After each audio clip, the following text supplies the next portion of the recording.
anong reaction mo and feelings mo nung in-offer sa'yo yung project na ito? Siyempre po, masaya, sobrang saya kasi gaya nga sabi ko, ang dami namin pumipila sa ABS-CBN sa Star Magic, di ba? Sobrang dami namin, tapos isa ako dun sa napili. Sobrang saya po na ang bago pa lang ako artista pero binigyan ako ng ganito palaking project. Personally, anong sinet mong challenge sa sarili mo for this project? Challenge, siguro yung mga challenge, itong Dugong Buhay kasi yung mga ginawa ko dating teleserye, more on love teams, gano'n. Ito, ibang EJ Falcon yung makikita nyo. Mga trainings na mabibigat na trainings, yung mga challenge at kumbaga yung action kasi ngayon medyo wala. So kailangan namin mas pagandahin yung teleserye namin.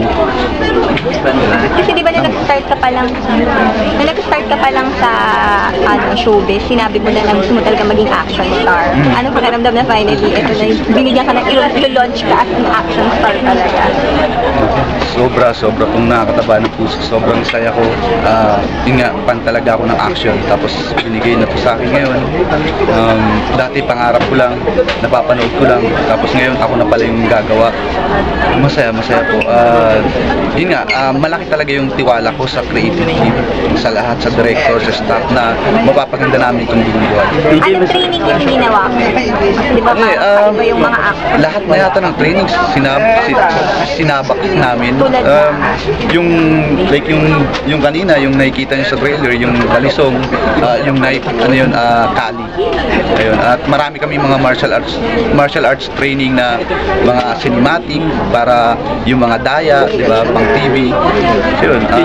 Boxing, may mga ganun din kami. EJ, masasabi mo ito yung pinakamalaking big break sa career mo? Sabi nga, make or break itong Dugong Buhay na to. Opo, sa ngayon, di ba, parang yun nga, ito yung pinakamalaki, masasabi ko na talagang malaking role. Pero hindi ko iniisip masyado na ako talaga yung bida. Sabi ko nga sa isang interview ko, parang para sa akin lahat launching to, lahat ng kasamang artista parang ilo-launch din dito. Ayokong isipin na ako lang.